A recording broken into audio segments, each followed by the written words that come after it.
Hello friend, welcome back to Toyota Maintenance YouTube channel. You are looking with me on 2005 Toyota Tundra SR5.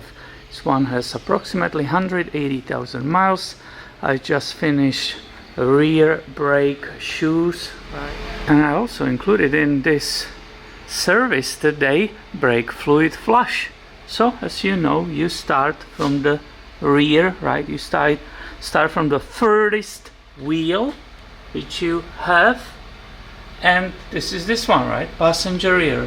And I'm using the pressure method. I can show you.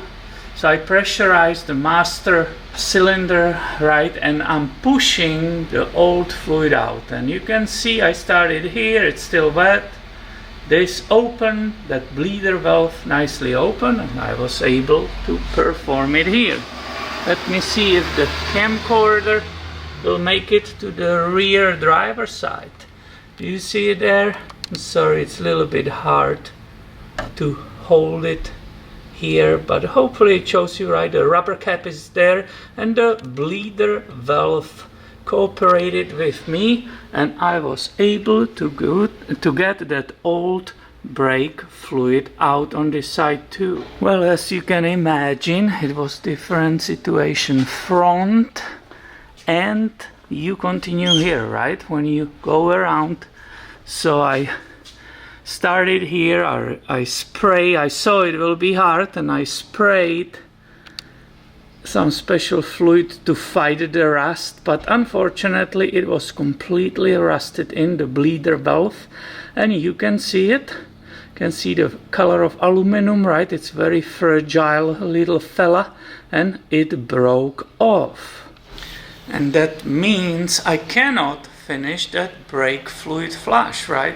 Cannot skip that wheel and just say, oh, I will do just this one and that's it, and customer can pay for the whole thing.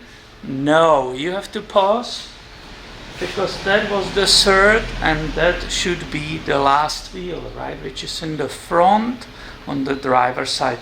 Let me show you which pressure system I'm using. So it's this Motive Products Power Bleeder. I can highly recommend it, right? What do? You put your brake fluid inside, and here, this is the adapter which goes, well, the truck is too high right now, but this adapter goes on that open brake fluid reservoir, right? Boom. This goes on top of it, right? Like this. I will make a video about it later. And this little chain goes underneath the reservoir, right? So you are able to put a pressure like this on the reservoir.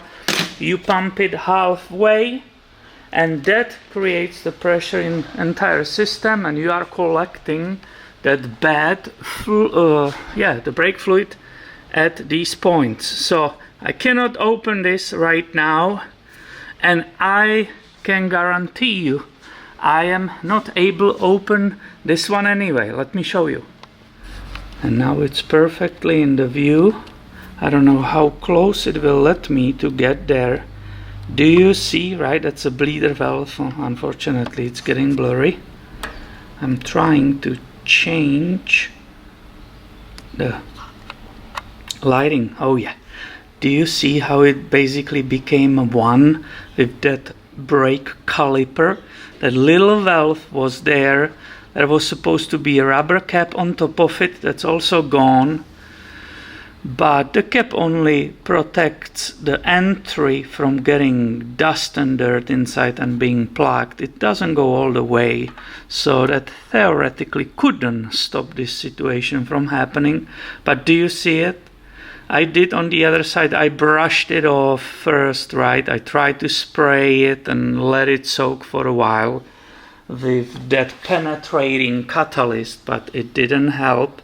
And this is basically perfectly rusted in that caliper. It will need to be custom work, remove that, refret it, put a new one there, and then finish bleeding that entire system.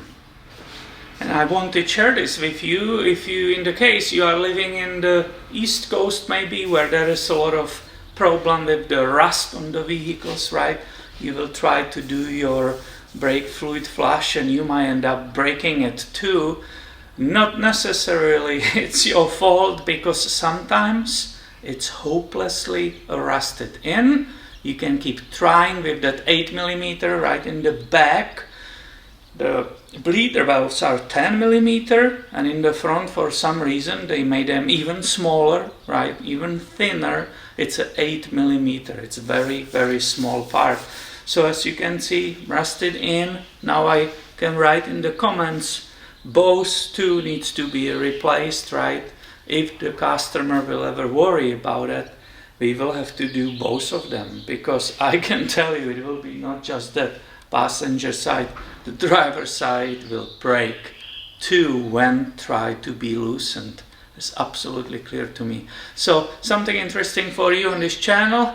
Thanks for watching and be subscribed. I have way more coming soon. See ya.